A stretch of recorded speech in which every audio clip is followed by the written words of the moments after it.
Hello, literature lovers. Hope you all are doing great. Okay, so in the previous lecture, we have done up to question number 33, and this was the right answer. In this video, we will continue the uh, remaining part of the paper.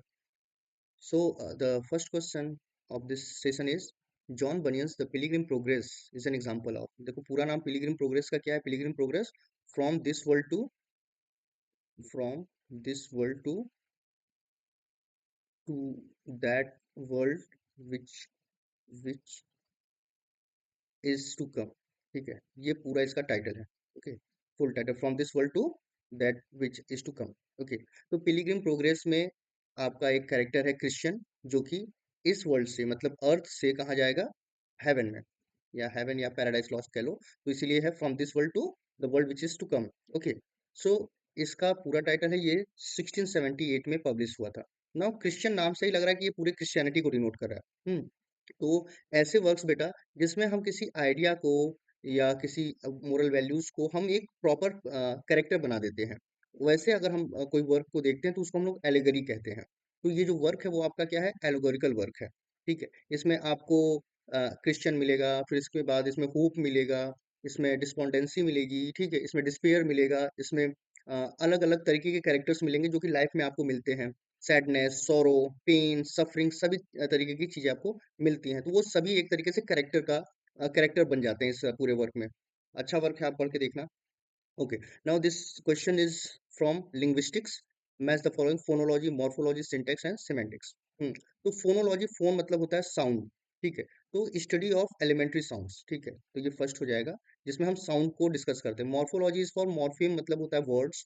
तो words की बात किसमें होगी? हम्म हाँ, speech word into small meaningful groups. ठीक है, तो ये आपका सेकंड हो जाएगा। देन सिंटेक्स में हम फ्रेजेस वगैरह की, सेंटेंस की बात करते हैं, फ्रेज क्लॉज सेंटेंस की बात करते हैं, तो ये आपका सिंटेक्स हो जाएगा। सिमेंटिक्स में हम मीनिंग की बात करते हैं। ठीक है, meaning of the word sentence. ठीक है, वो तो उस हिसाब से देख लो कौन सा ऑप्शन सही होगा। Okay, coming to next question. इसमें कुछ पीरियड्स के नाम दिए हुए हैं और वो कब से कब तक रहा है उनका फेज, वो बताना है आपको। लाइक सबसे पहले है अगस्टन पीरियड। अगस्टन पीरियड जो है वो है 1700 से 1745 तक। Then there is modern period, वो 1901 से 1945 तक है। रोमांटिक एज लिरिकल बैलेट्स के पब्लिश होने के साथ स्टार्ट होता है। लिरिकल बैलेट 1798 में पब्लिश हुआ।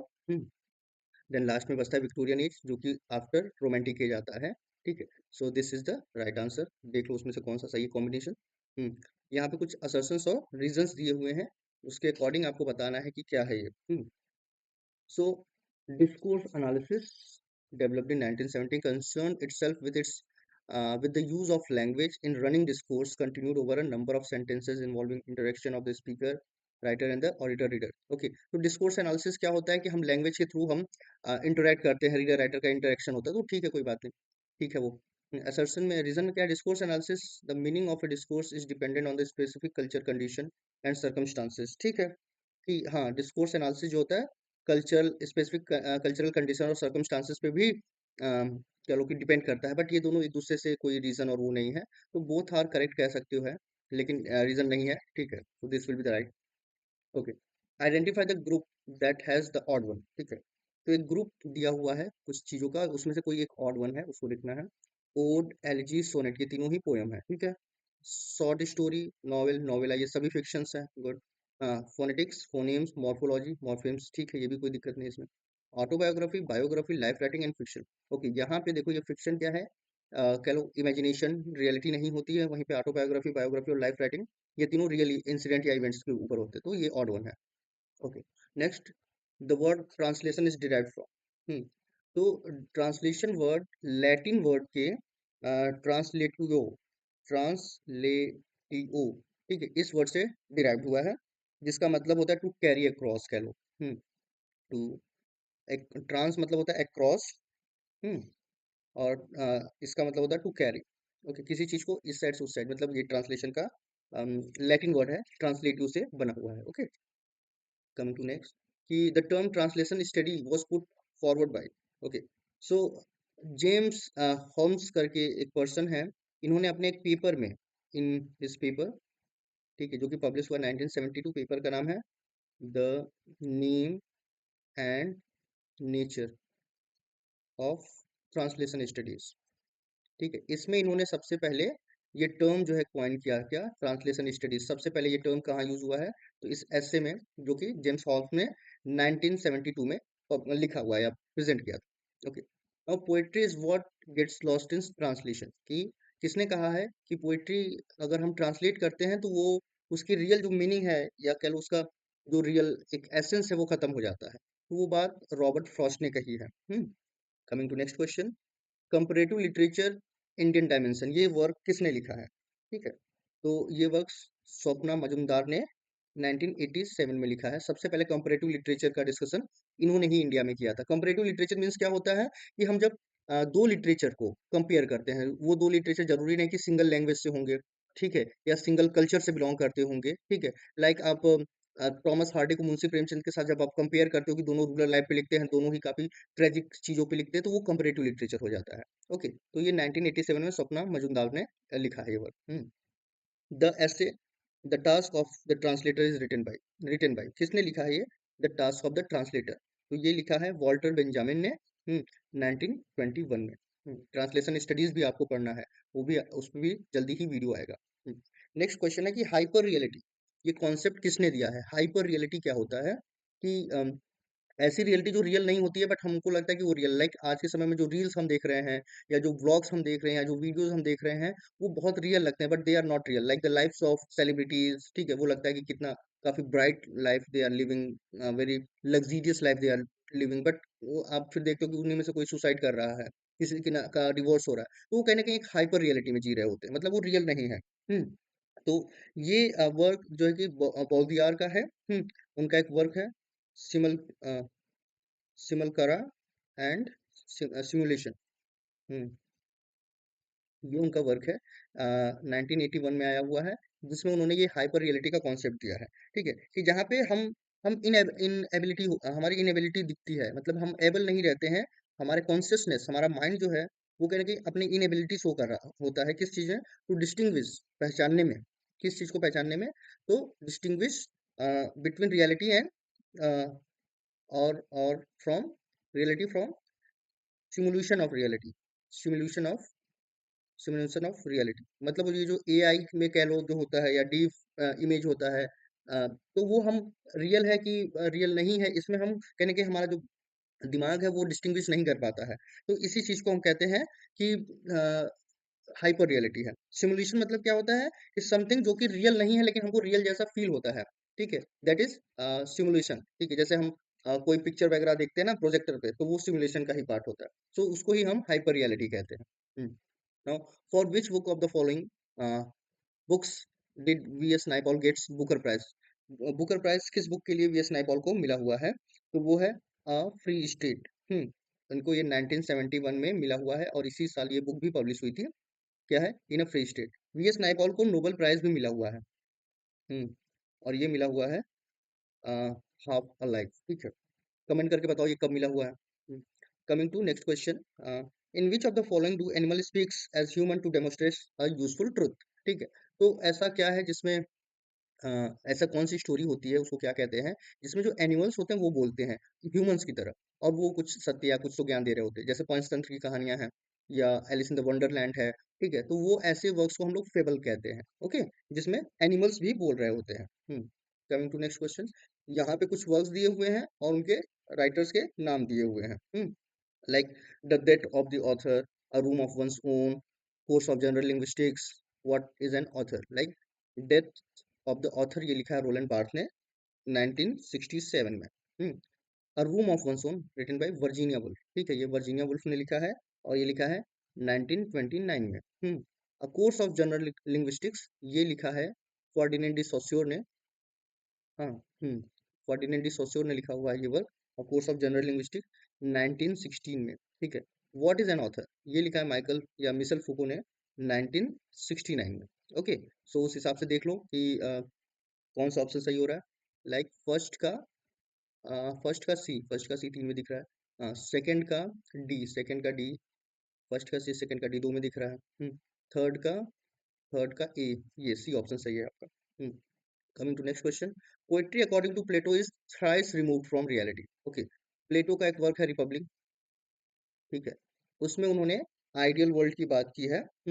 और उसमें वो पोएट्स को या जो पोएट्स है या पोएट्री है उसको अपने आइडियल वर्ल्ड में जगह नहीं देते हैं। तो वो कहते हैं कि poetry according to Plato is twice remove from reality, not thrice. Okay, पहली चीज तो ये पहला ऑप्शन, पहला स्टेटमेंट गड़बड़ है। Then poetry according to Plato is the mother of all lies. ठीक है, पोएट्री को बहुत ज्यादा कंडेम करते हैं, पोएट्स को कंडेम करते हैं, आर्ट को कंडेम करते हैं। ठीक है, कहीं ना कहीं वो सब इमेजिनेशन के ऊपर होते हैं। तो ये बात सही है, तो फर्स्ट स्टेटमेंट रॉन्ग है, सेकंड सही है। Who define poetry as a speaking picture. ठीक है, ये सब जो टर्म्स हैं ये जानते रहोगे, ये क्वेश्चंस बार बार पूछे जाते हैं कि स्पीकिंग पिक्चर किसने बोला। तो ये फिलिप सिडनी ने बोला हुआ है कि पोएट्री क्या होता है, बोलती हुई पिक्चर है। देखो अब ये भी आ गया एक क्वेश्चन, अच्छा है। टच स्टोन मेथड किसने दिया हुआ है?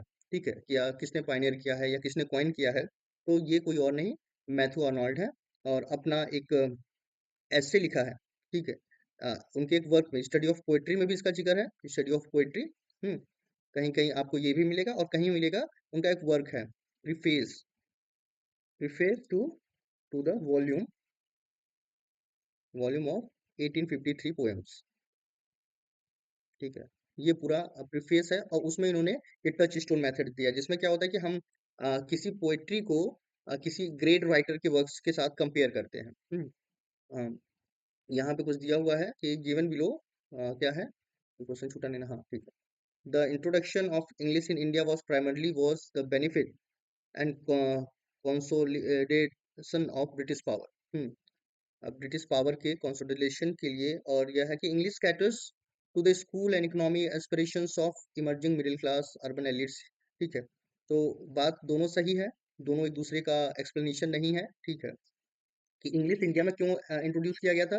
ब्रिटिश पावर को कहीं ना कहीं बेनिफिट करने के लिए। ठीक है, उनको कम वेजेस में अच्छे लोग मिल जा रहे थे अपना काम करने के लिए। फिर आज के समय में इंग्लिश जो है इकोनॉमिक और सोशल एस्पिरेशंस को फुलफिल करने के लिए हम इंग्लिश का यूज कर रहे होते हैं। नेगेटिव कैपेबिलिटी किसने दिया हुआ है? ठीक है, तो ये टर्म जो है कि ये दिया है जॉन केट्स ने। देखो टर्म्स पे भी ध्यान देना कि ये किसने दिया हुआ है। ओके, इन्होंने 1817 में एक लेटर लिखा था अपने भाइयों को, जॉर्ज और हम्म, जॉर्ज, क्यों गायब हो जा रहा है भाई?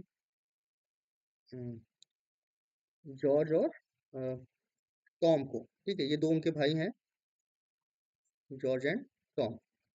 ठीक है, इनको उन्होंने ये लेटर लिखा था और उस लेटर में ये नेगेटिव कैपेबिलिटी की बात करते हैं।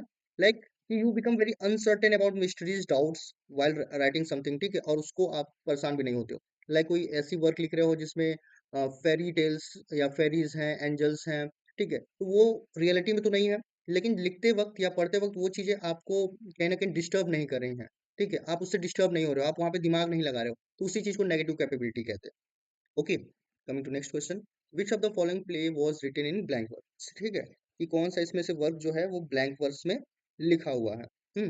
तो ये लिखा है रैल्फ रोइस्टर डोइस्टर एंड गॉर्बोडक। ठीक है, तो ये गॉर्बोडक पहले आया था, तो ये 1561 में ये वर्क जो है कि पब्लिश हुआ है। ये पहला वर्क है जो कि आपको कह लो ब्लैंक वर्स में लिखा हुआ है, और आपको पता भी होगा ये फर्स्ट ट्रेजेडी है ऑफ इंग्लिश लिटरेचर। ठीक है, तो ये भी आप जानते रहोगे। A text according to Roland Barthes। ठीक है, कि a text according to Roland Barthes is a, क्या है वो? ठीक है, कि वो एक मेथोडोलॉजी है या फिजिकल बुक है या वर्क है या सभी है, तो सभी है। ठीक है, रोलैंड बार्थ ने ही डेथ ऑफ द ऑथर कहा हुआ है। According to Judith Butler, gender identity is. ठीक है, तो जूडिथ बटलर एक फेमिनिस्ट राइटर है, उन्होंने जेंडर आइडेंटिटी को कहा है कि वो परफॉर्मेटिव होता है। ठीक है, और इनके कुछ वर्क्स के नाम जानते रहोगे। ठीक है, लाइक जेंडर ट्रबल। ठीक है, पहला वर्क है इनका, पूछ लेगा। ठीक है, कि इनमें से कौन सा वर्क उनका है या नहीं है। Hmm and then there is bodies that matters, bodies that matters. ठीक है, फेमिनिज्म जब हम लोग आ, लिखेंगे तो उसमें ये हम आ, बात करेंगे इस पे कि ये कौन कौन से राइटर्स हैं, first wave feminism, third wave feminism, undoing gender. So these are the work by Judith Butler. ठीक है, और शी सेज कि जेंडर क्या होता है, वो परफॉर्म किया जाता है। वो बायोलॉजिकल नहीं होता। सेम वही फेमिनिज्म से ही रिलेटेड क्वेश्चन है कि which of the following works was the concept of gynocriticism introduce. किस वर्क में गायनोक्रिटिसिज्म, गायनोक्रिटिसिज्म मतलब क्या होता है बेटा, कि कोई वर्क को हम फीमेल प्रोस्पेक्टिव से जब हम क्रिटिक कर रहे होते हैं, समझ रहे होते हैं, एनालाइज कर रहे होते हैं, तो उसी को हम गायनो कहते हैं। ठीक है, तो ये वर्क जो है कि इन चारों में से नहीं है कोई, मैंने काफी सर्च किया, इसमें से नहीं है। ये है टूवर्ड्स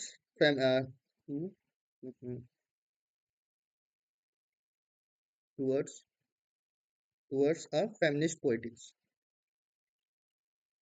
हम्म ये इस वर्क से लिया हुआ है, ठीक है, इस वर्क से। ये वर्क जो है वो किसका है, एलन सॉल्टर का है। हम्म एलन सॉल्टर का ये वर्क है, उससे ये लिया गया है, ठीक है। बाकी सेक्सुअल पॉलिटिक्स जो है ये केट मिलेट का है वर्क, ठीक है। ये कुछ इंपॉर्टेंट वर्क्स हैं फेमिनिस्ट क्रिटिसिज्म के, इसलिए आप जानते रहो। The literature of one's own, ये एलन सॉल्टर का है ये, ठीक है। तो अगर उसमें नहीं रहता तो हम यही मारते, बट इसमें उन्होंने ये टर्म नहीं दिया हुआ है गैनो क्रिटिसिज्म। फैमिली यूनिक ये है। जर्मन ग्रीन का है ये, ठीक है। और सेकंड सेक्स जो है वो सिमन दी बुआ का है, सिमन दी बुआ। Okay, so coming to next question, what are Northrop-Frye concepts patterns of symbolism in literature? ठीक है, तो सिंबलिज्म नॉर्थोफ्राय आर्केटिपल क्रिटिसिज्म से आते हैं। तो इसमें देखो आर्केटिपल क्रिटिसिज्म किसमें है, demonic archaeological, demonic tragic comic, apocalyptic, romantic, tragic, इन चारों में से ही वो चीज नहीं है यहाँ पे हमारे समझ से। यहाँ पे अगर ये आर्केटाइपल रहता, आर्किटेक्ट, ठीक है, तब ये हो सकता था, तब ये ऑप्शन हो सकता था। अगर ये आपको वहां पे मिलेगा तो ये ऑप्शन ठीक रहेगा। Okay, Aristotle declares that plot is what. तो एरिस्टोटल ने अपने पोएटिक्स में बताया कि प्लॉट क्या होता है, वो सोल होता है किसी ट्रेजेडी का। Who praised Dryden as a father of English criticism, ठीक है। तो ड्राइडन को फादर ऑफ इंग्लिश क्रिटिसिज्म किसने कहा था, ड्राइडन का एक बुक है एसे ऑन ड्रामेटिक पोएजी, ठीक है, जिसके बाद उनको फादर ऑफ इंग्लिश क्रिटिसिज्म कहा जा रहा है, क्रिटिसिज्म। तो वो सैमुअल जॉनसन या doctor Johnson, one of the important figure of age of enlightenment, वो उन्होंने कहा था। Now what is the theme of poetry for Wordsworth, ठीक है। वर्ड्सवर्थ एक रोमांटिक पोएट है, ठीक है। 1798 में इनका लिरिकल बैलेट्स आया हुआ है, ठीक है। लिरिकल बैलेट्स बहुत इंपॉर्टेंट वर्क है, ठीक है, क्योंकि यहीं से आपका रोमांटिसिज्म, रोमांटिक ईज स्टार्ट होता है, और ये नेचर की बात करते हैं बेसिकली, ठीक है। नेचर पोएट भी इनको कहा जाता है।